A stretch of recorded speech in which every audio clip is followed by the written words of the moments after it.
Hello everyone and welcome back to the channel. आप सबका channel पर बहुत बहुत स्वागत है। मित्रों, चैनल को सब्सक्राइब जरूर करिए, वीडियोस को लाइक करिए एंड शेयर जरूर करिए।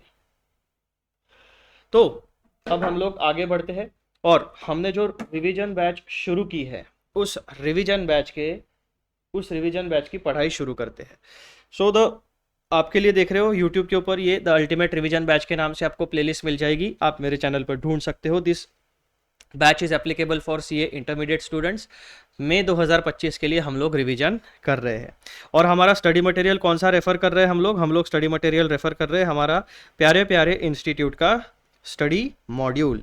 पेपर नंबर 5 है आपका ऑडिटिंग एंड एथिक्स। ठीक है मित्रों, देखो relevant for may 25 and onwards, यानी मई 2025 और उसके आगे जो एग्जाम होगी उसके लिए आपका ये स्टडी मटेरियल एप्लीकेबल है। नेक्स्ट इंपॉर्टेंट पॉइंट इज जो आप सबको पता होना चाहिए कि इस स्टडी मटेरियल का जो एडिशन है वो है जुलाई 2024, जो हमारे प्यारे इंस्टीट्यूट के वेबसाइट के ऊपर उन्होंने अपलोड करके रखा है। आप वहाँ से डाउनलोड कर सकते हो पीडीएफ फाइल। अब मैं आपको लेके चलता हूँ हमारे प्यारे कंटेंट्स में।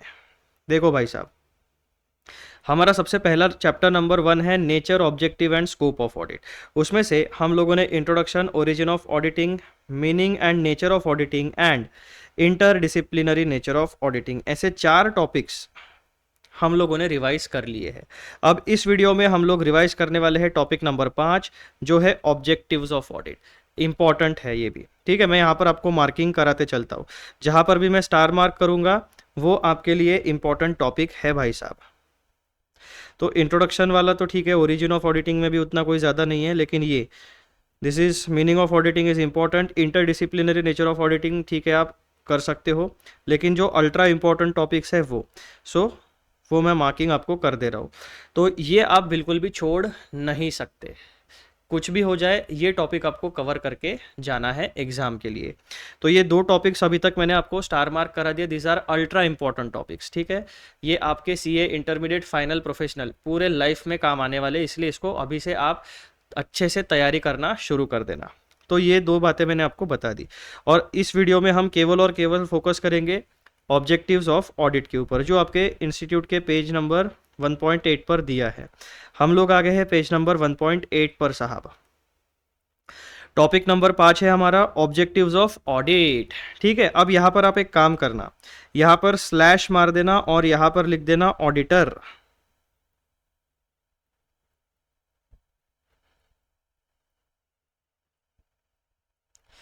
ठीक है, this is the correct representation. Objectives of audit slash auditor, दोनों एक ही बात होते हैं हमारे ऑडिट की भाषा में। अब वो हमने यहाँ पर ऐसा ऑडिटर क्यों लिखा हुआ है वो भी आपको तुरंत अभी के अभी समझ में आ जाएगा जब आप ये 3 लाइन पढ़ने वाले हो। तो हम लोगों का क्या टॉपिक है मित्रों? टॉपिक का हेडिंग भी आपको रट्टा होना चाहिए। क्यों रट्टा होना चाहिए? क्योंकि आपको एग्जाम में जब आप लिखोगे तो पॉइंट वाइज जब आप आंसर लिखोगे, बुलेट वाइज प्रॉपर नंबरिंग करना है आपको इस तरीके से। और आपके जो टाइटल्स होंगे, जो हेडिंग्स होंगे, जो कंटेंट आप लिखने वाले हो पेपर में, उसको प्रॉपरली हाईलाइट, आपको यानी हाईलाइट मीन्स प्रॉपर नंबरिंग देना है, प्रॉपर टाइटल डालना है और उसको अच्छे से अंडरलाइन करके फिर अपना आंसर स्ट्रक्चर्ड फॉर्मेट में लिखना है। तो आंखों को देखने की भी अभी से आदत लगा लो और एग्जाम में जब आप कोई भी टेस्ट सीरीज अगर आप लगाते हो या फिर प्रैक्टिस करते हो खुद से घर पे, तो स्ट्रक्चर्ड फॉर्मेट में आंसर लिखने की ही आपको प्रैक्टिस करनी है। ये हो गई बेसिक बातें। देखो भाई साहब, objectives of auditor oblique audit, दोनों का ऑब्जेक्टिव एक ही होता है। इन conducting audit of financial statements, हम क्या कर रहे हैं भाई साहब? कौन सी एक्टिविटी परफॉर्म कर रहे हैं? हम ऑडिट की एक्टिविटी परफॉर्म कर रहे हैं। लेकिन ऑडिट कौन सी? फाइनेंशियल इंफॉर्मेशन का। तो audit of financial information that is represented in financial statement. जब भी हम फाइनेंशियल स्टेटमेंट को बोलेंगे इन कॉन्टेक्स्ट ऑफ ऑडिट, आपको हमेशा ध्यान में रखना है, अगर वहां पे स्पेसिफिकली बताया नहीं है तो आपको हमेशा ध्यान में रखना है कि it is audit of general purpose financial statement. General purpose financial statement में क्या क्या इंक्लूड होता है? आपका पीएनएल अकाउंट, आपकी बैलेंस शीट, आपके शेड्यूल्स टू अकाउंट्स, आपके नोट्स टू अकाउंट्स एंड आपका कैश फ्लो स्टेटमेंट। ये 5 चीजें आपकी हमेशा जनरल पर्पस फाइनेंशियल स्टेटमेंट के सेट में इंक्लूड होती है। इन conducting audit of financial statements, objectives of the auditor in accordance with SA 200 overall objectives of the independent auditor and conduct of an audit in accordance with standards on auditing। इसलिए आपको समझ गया मैंने यहाँ पर आपको ऑडिटर क्यों लिखाया है। यहाँ पर हमारे इंस्टीट्यूट ने क्या दिया है, ऑब्जेक्टिव्स ऑफ ऑडिट, लेकिन स्लैश आपको यहाँ पे ऑडिटर भी लिख देना है। दोनों इंटरचेंजेबली यूज किए जाते हैं इन कॉन्टेक्स्ट ऑफ ऑडिट। अब यहाँ पे सबसे इंपॉर्टेंट क्या है भाई साहब, in conducting audit of financial statements objectives of auditor in accordance with SA 200, यानी स्टैंडर्ड ऑन ऑडिटिंग 200 जो है उसका नाम है overall objectives of the independent auditor and conduct of an audit in accordance with standards on auditing. ये जो आपका standard on auditing है,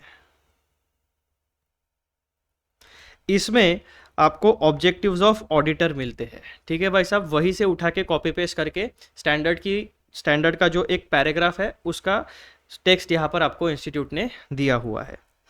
तो दो ऑब्जेक्टिव्स है। कभी भी जब भी आप ऑडिट की प्रोसीजर यानी ऑडिट की प्रोसेस परफॉर्म करोगे तो आपके दो ऑब्जेक्टिव्स होने वाले हैं। कौन सा ऑब्जेक्टिव्स है, objective number A and objective number B. पहला ऑब्जेक्टिव क्या होता है ऑडिटर का, टू ऑब्टेन रीजनेबल एश्योरेंस।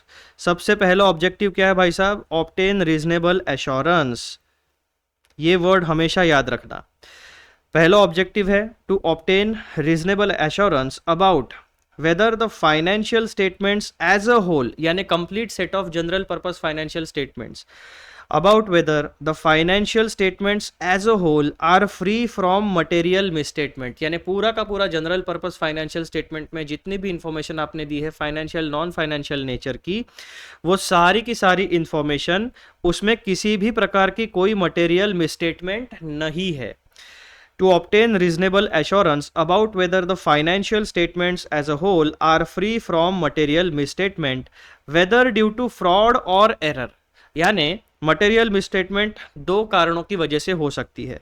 वो दो कारण कौन से हैं, या तो फ्रॉड की वजह से हो सकती है या तो एरर की गलती की वजह से हो सकती है। फ्रॉड का मतलब क्या हो गया, इंटेंशनल गलती। ठीक है, इंटेंशन के हिसाब से आपका इंटेंशनल काम था वो। और एरर का मतलब क्या हो गया, अनजाने में हुई गलती, यानी अनइंटेंशनल एरर। तो सबसे पहला आपका ऑब्जेक्टिव क्या है, to obtain reasonable assurance about whether the financial statements as a whole are free from material misstatement whether due to fraud और error, thereby enabling the auditor to express an opinion on whether the financial statements are prepared in all material respects in accordance with an applicable financial reporting framework। तो यहाँ पर पहला objective है वो आपका, उसमें दो पार्ट्स है। पहला पार्ट आप क्या करोगे भाई साहब, आपको रीजनेबल एश्योरेंस गैदर करना है। रीजनेबल एश्योरेंस किसके कॉन्टेक्स्ट में गैदर करना है, कि आप जो भी फाइनेंशियल स्टेटमेंट चेक कर रहे हो उसमें किसी प्रकार का कोई मटेरियल मिसस्टेटमेंट नहीं है ड्यू टू फ्रॉड और एरर। ये पार्ट 1 हो गया ऑब्जेक्टिव 1 का। दूसरा क्या होगा, जब आप रीजनेबल एश्योरेंस गैदर कर लोगे कि भाई साहब फाइनेंशियल स्टेटमेंट में किसी प्रकार का कोई मटेरियल मिसस्टेटमेंट नहीं है because of fraud and error, इसकी वजह से ऑडिटर को मदद होगी, thereby enabling the auditor to express an opinion on. ठीक है, तो पहले हिस्से में आपने रीजनेबल एश्योरेंस गैदर कर लिया रिगार्डिंग मटेरियल मिसस्टेटमेंट है या नहीं है। फिर depending on your scenario auditor को क्या पता चलेगा कि भाई साहब ये जो फाइनेंशियल स्टेटमेंट्स है ये एप्लीकेबल फाइनेंशियल रिपोर्टिंग फ्रेमवर्क के हिसाब से बनाए हैं या नहीं बनाए। यानी पहले ऑब्जेक्टिव में आपको दो एक्टिविटीज परफॉर्म करनी है, ऑब्टेन रीजनेबल एश्योरेंस। पहला रीजनेबल एश्योरेंस किसके बारे में गैदर करना है, कि मटेरियल मिसस्टेटमेंट नहीं है। दूसरा रीजनेबल एश्योरेंस किसके बारे में गैदर करना है, कि आपके जो फाइनेंशियल स्टेटमेंट्स है, ये जो फाइनेंशियल स्टेटमेंट्स है ये एप्लीकेबल फाइनेंशियल रिपोर्टिंग फ्रेमवर्क के हिसाब से बने हैं। तो यहां पर मैं आपको मार्किंग करा देता हूं। पहला मुद्दा आपको क्या देखना है भाई साहब, ऑब्जेक्टिव 1, उसमें आपको रीजनेबल एश्योरेंस गैदर करना है। ठीक है, रीजनेबल एश्योरेंस आपको गैदर करना है, ये हो गया। लेकिन रीजनेबल एश्योरेंस आपको गैदर किसके लिए करना है, तो पॉइंट नंबर 1, किसी भी प्रकार का कोई मटेरियल मिसस्टेटमेंट नहीं है ड्यू टू फ्रॉड या एरर। ठीक है, ये आपको इंश्योर करना है। दूसरा पॉइंट आप क्या इंश्योर करोगे, कि जो फाइनेंशियल स्टेटमेंट्स है आपके, वो financial statements are prepared in accordance with applicable financial reporting framework. तो पहला आपका मुद्दा है रीजनेबल एश्योरेंस गैदर करो कि मटेरियल मिसस्टेटमेंट नहीं है, और दूसरा काम आप करोगे फाइनेंशियल स्टेटमेंट्स जो है वो एप्लीकेबल फाइनेंशियल रिपोर्टिंग फ्रेमवर्क के हिसाब से बने हैं या नहीं बने हैं। दूसरा मुद्दा, दूसरा ऑब्जेक्टिव आप क्या फुलफिल करोगे, जो ऑब्जर्वेशंस आपने ऑब्जेक्टिव 1 में हासिल किए हैं उसको आप रिपोर्ट करोगे। ठीक है भाई साहब, आ जाओ।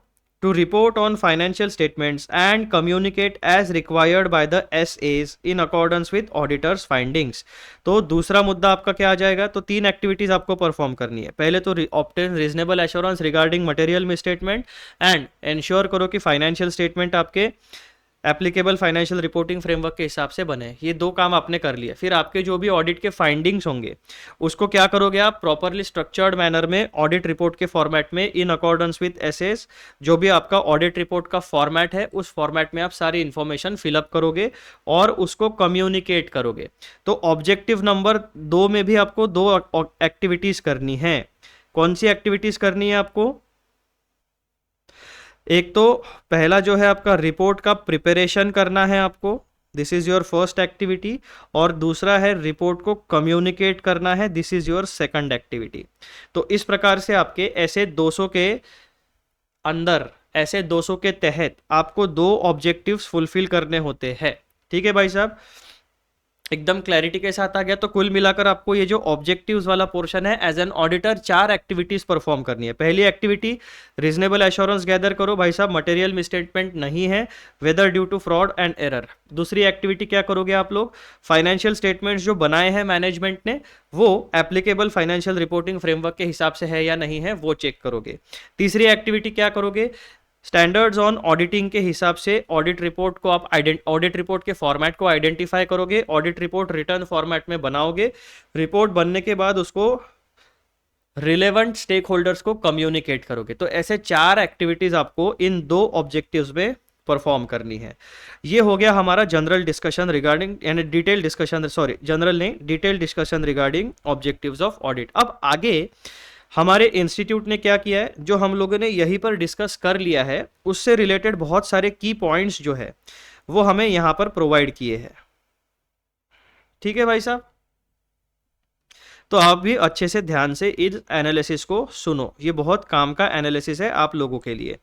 अब सबसे पहला की पॉइंट हमें क्या मिलता है, auditor's objective is to obtain reasonable assurance. ठीक है, ये तो हमने आइडेंटिफाई कर लिया कि ऑडिटर का सबसे पहला ऑब्जेक्टिव क्या है, रीजनेबल एश्योरेंस को हासिल करो।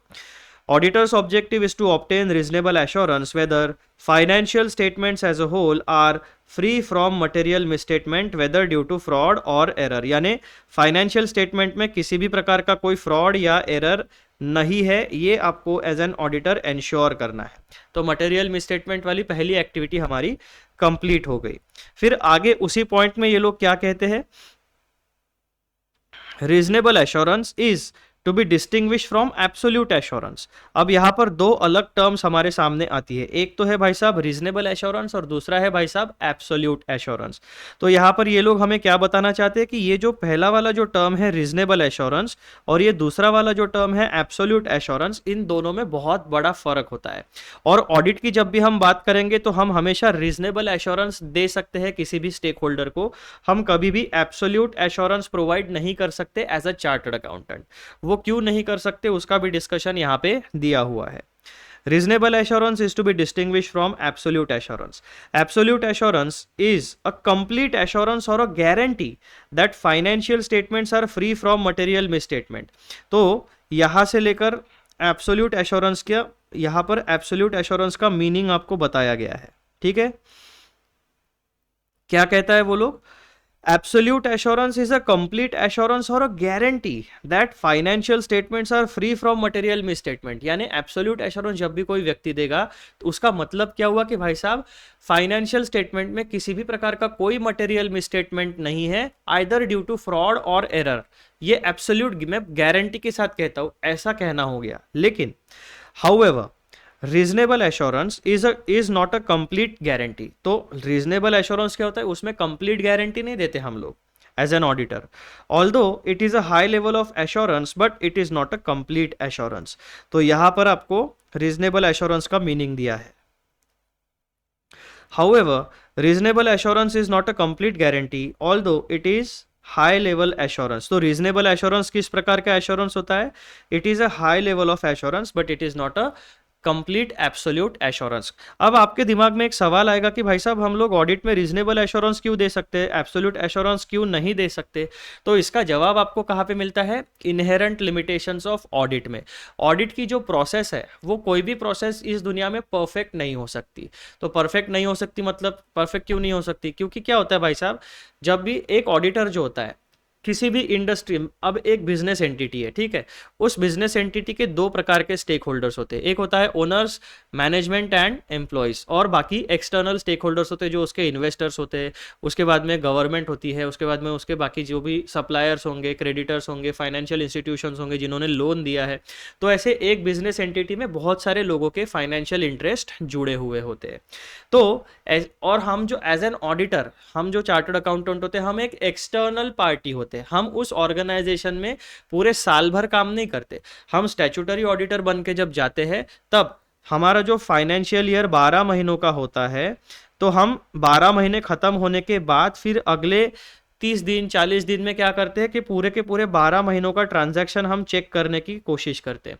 लेकिन छोटी ऑर्गेनाइजेशन है तो आप ईच एंड एवरी ट्रांजैक्शन को डिटेल में चेक कर सकते हो। लेकिन अगर कोई एमएनसी है, कोई ग्लोबल कंपनी है, कोई मल्टीनेशनल कंपनी है, कोई बहुत बड़ा ग्रुप ऑफ इंस्टीट्यूशंस है, तो वहां पे जब हजारों लाखों की तादाद में ट्रांजैक्शंस होते हैं सेल परचेस के या फिर उनके एक्सपेंसेस के या फिर जो भी उनके इनकम एक्सपेंस एसेट लायबिलिटी के जितने भी ट्रांजैक्शन होंगे वो बहुत ज़्यादा वॉल्यूम में होते हैं।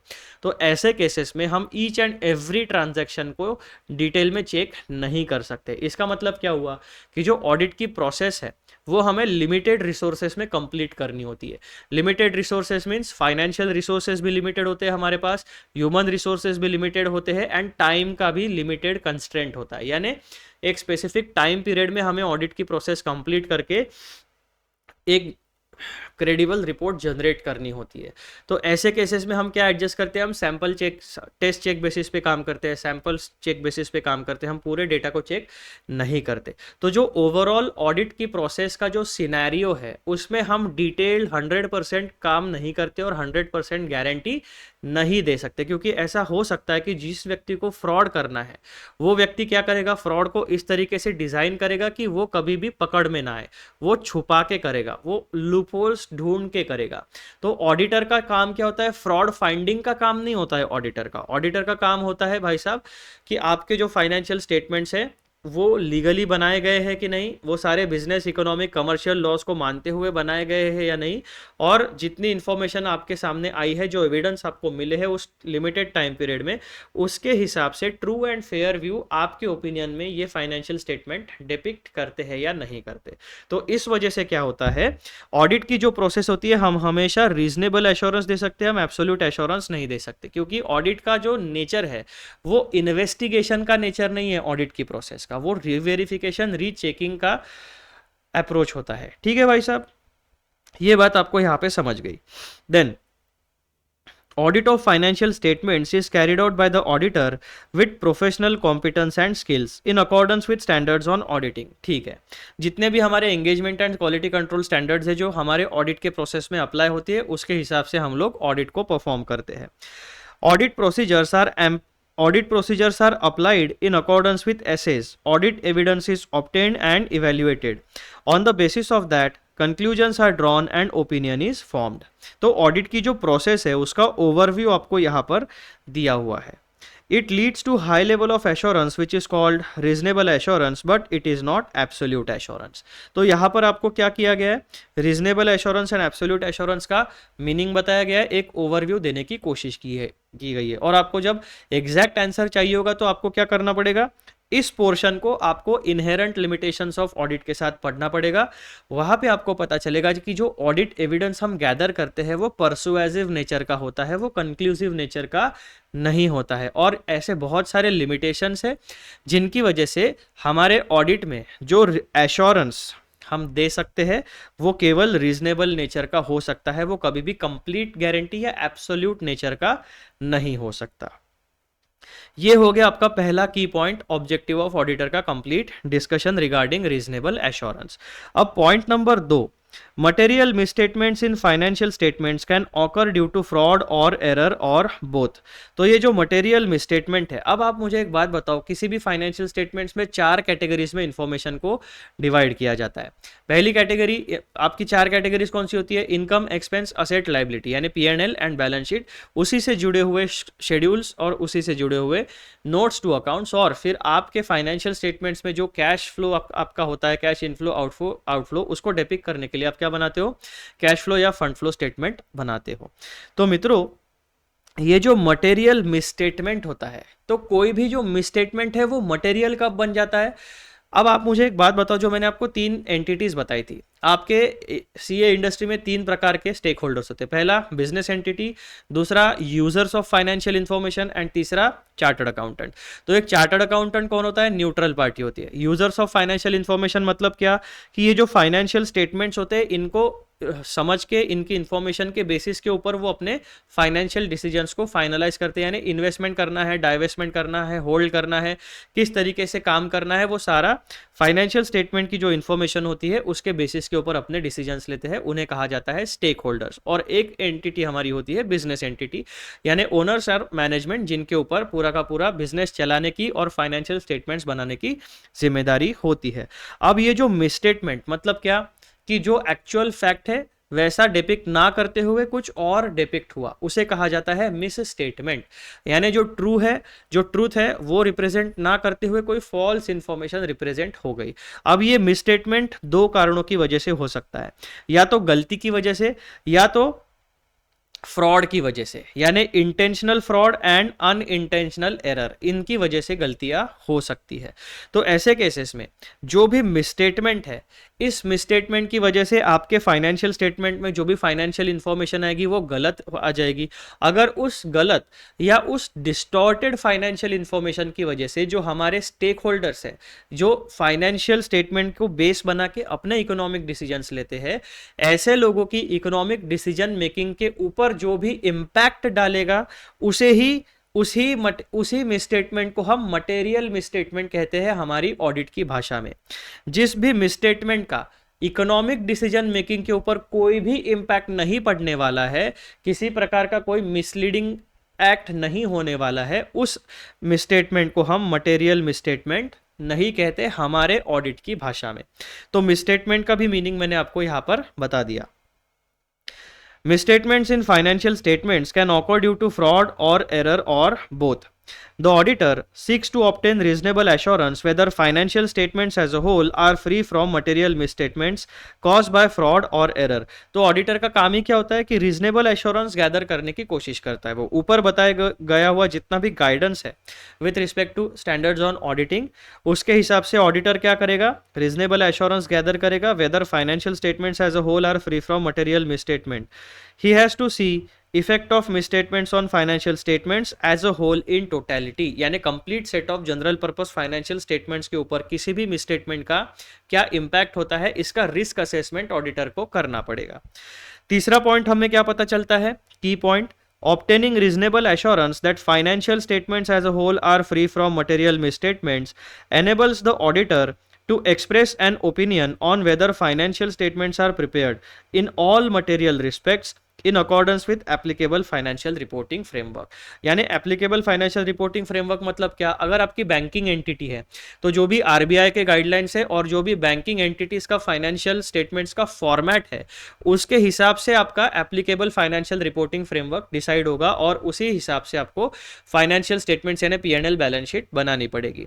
अगर इंश्योरेंस कंपनी है तो IRDAI, insurance regulatory authority of India, इसके जो भी रूल्स एंड रेगुलेशंस होंगे, जो भी फॉर्मेट होगा फाइनेंशियल स्टेटमेंट्स का, उसी फॉर्मेट में आपको अपने फाइनेंशियल स्टेटमेंट्स उस एंटिटी को बनाने पड़ेंगे। अगर आपका एजुकेशनल इंस्टीट्यूशन है तो एजुकेशनल इंस्टीट्यूशंस के लिए जो फाइनेंशियल रिपोर्टिंग का फॉर्मेट है वो फॉलो करना पड़ेगा।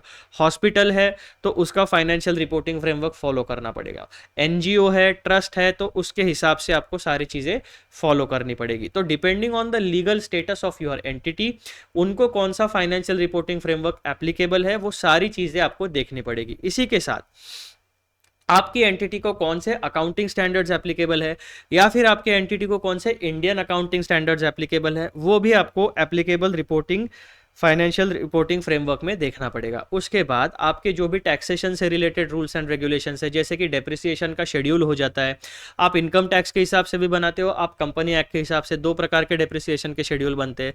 सिमिलरली अगर जीएसटी के हिसाब से कुछ रिक्वायरमेंट है तो उसके हिसाब से आपको रिपोर्टिंग करना पड़ेगा। पीजीबीपी जो इनकम टैक्स में होता है, पीजीबीपी कोई एक्सपेंसेस जो होते हैं वो अलाउड होते हैं, कुछ एक्सपेंसेस डिसअलाउड होते हैं, तो वो शेड्यूल आपको बनाना पड़ेगा।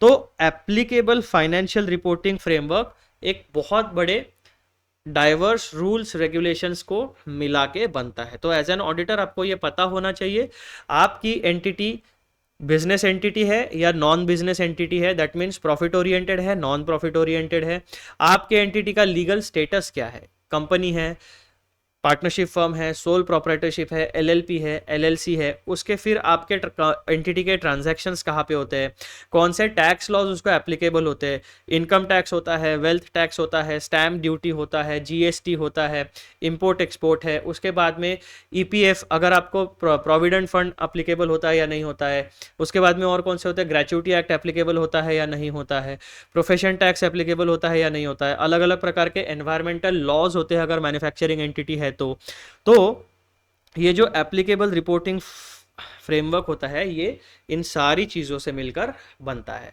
तो एज एन ऑडिटर आपको रीजनेबल एश्योरेंस जब हम कहते हैं तो ये सारा का सारा जो डाइवर्स नॉलेज बेस है इसके रिलेटेड पूरे के पूरे ऑडिट एविडेंस आपको गैदर करने हैं, उसके बेसिस के ऊपर फिर आप रीजनेबल एश्योरेंस जनरेट कर पाओगे कि ए बिजनेस एंटिटी ने प्रॉपरली काम किया है या नहीं किया है। फिर चौथा पॉइंट आप क्या देखोगे, The opinion is reported and communicated in accordance with audit findings through a written report as required by standards on auditing. You would be studying about this in subsequent parts of this chapter. तो आगे हम detail में इसके बारे में पढ़ने ही वाले हैं। तो इस तरीके से मित्रों ये जो आपको ऑब्जेक्टिव्स वाला पोर्शन है ये कंप्लीट होता है। तो हमने पहले क्या किया, पहले ऐसे 200 के दोनों ऑब्जेक्टिव पढ़े, दोनों ऑब्जेक्टिव्स को ब्रेक डाउन किया, दोनों ऑब्जेक्टिव्स में हमें टोटल 4 प्रकार की एक्टिविटीज परफॉर्म करनी थी। सबसे पहला रीजनेबल एश्योरेंस गैदर करो 2 चीज़ों के बारे में, मटेरियल मिसस्टेटमेंट है या नहीं है, दूसरा applicable financial reporting framework follow हुआ है या नहीं हुआ है। फिर जो भी आपके ऑडिट फाइंडिंग्स होंगे उन ऑडिट फाइंडिंग्स को एक रिटर्न रिपोर्ट में रेडी करो और उस रिपोर्ट को प्रॉपरली कम्युनिकेट करो इन accordance with standards on auditing. तो ये 4 प्रकार की एक्टिविटीज आपकी होती है। फिर हमने क्या किया, पूरा का पूरा जो डिटेल्ड एनालिसिस है की पॉइंट वाइज रीजनेबल एश्योरेंस के बारे में पूरा पढ़ा, उसके बाद में reasonable assurance and absolute assurance का डिफरेंस पढ़ा, ऑडिट में रीजनेबल एश्योरेंस क्यों मिलता है उसका भी रीजन हमने जाना, फिर मटेरियल मिसस्टेटमेंट्स के बारे में पढ़ा, फिर reasonable assurance and applicable financial reporting framework जो अल्टीमेट हमारा ऑब्जेक्टिव होता है वो पढ़ा। देन हमने पढ़ा हमारा जो ऑडिट ओपिनियन है उसे प्रॉपरली ऑडिट रिपोर्ट के फॉर्मेट में कम्युनिकेट करना होता है। तो ये होता है objectives of audit and / objectives of auditor. अब यहां पर देखो an overview of objectives of audit. तो 4 प्रकार के ऑब्जेक्टिव्स है, जो 4 बातें मैंने आपको बताई थी पहले। पहला क्या है भाई साहब, obtain a reasonable assurance that financial statements as a whole are free from material misstatement due to fraud or error. दूसरा क्या है, gaining reasonable assurance leads to formation of opinion whether financial statements are prepared in all material respects in accordance with applicable financial reporting framework. तीसरा क्या है आपका, to report on financial statements, and चौथा point आता है आपका reporting of opinion in accordance with audit findings. तो जो 4 बातें हमने पहले आइडेंटिफाई की थी, 4 एक्टिविटीज यहाँ पर 1 2 3 4 वही बातें वहां पर ओवरव्यू आपको दिया गया है। तो इस प्रकार से और नीचे 2 चीजें हैं, फिर communication of reporting and communication in accordance with standards on auditing. तो बेसिकली क्या हो गया, ये वाली जो चीजें हैं ये एक ही पॉइंट है जो रिपोर्टिंग एंड कम्युनिकेटिंग का आता है, जो हमारी चौथी एक्टिविटी थी। तो उन्होंने यहाँ पर और 3 उसको ब्रेकअप करके बताया, लेकिन this all 3 points are related to reporting and communicating. ठीक है भाई साहब, तो इस तरीके से हमारा फटाफट जो है टॉपिक नंबर 5 का रिवीजन होता है समाप्त, और ये वीडियो होता है यहाँ पर समाप्त। 29 मिनट हमें लगे, 29 मिनट में हमने कंप्लीट रिवीजन कर दिया। और जाने से पहले आप सब लोगों से एक छोटी सी रिक्वेस्ट, चैनल को सब्सक्राइब जरूर करिए, वीडियोस को लाइक करिए एंड शेयर जरूर करिए। चलो हम लोग मिलते हैं अगले वीडियो में। अगला रिवीजन वाला पॉइंट कौन सा होने वाला है हमारा भाई साहब, बहुत ही ये भी इंपॉर्टेंट टॉपिक है, scope of audit. What it includes, यानी ऑडिट में क्या इंक्लूड किया जाता है और ऑडिट में क्या इंक्लूड नहीं किया जाता है, यानी ऑडिट की प्रोसेस से क्या क्या एक्सक्लूडेड है। ये दोनों चीजें हम लोग यहाँ पे पढ़ने वाले हैं आपके टॉपिक नंबर 6 में, लेकिन अगले वीडियो में। हमारा अप्रोच कैसे है मित्रों, एक वीडियो में हम केवल एक ही टॉपिक को एक्सप्लेन यानी रिवाइज करने वाले, ताकि आपको भी आसानी हो जाए और मुझे भी आसानी हो जाए to upload and make an proper indexing हमारे प्लेलिस्ट सेक्शन में और हमारे यूट्यूब चैनल के ऊपर। तो इस तरीके से हमारा जो चैप्टर नंबर 1 है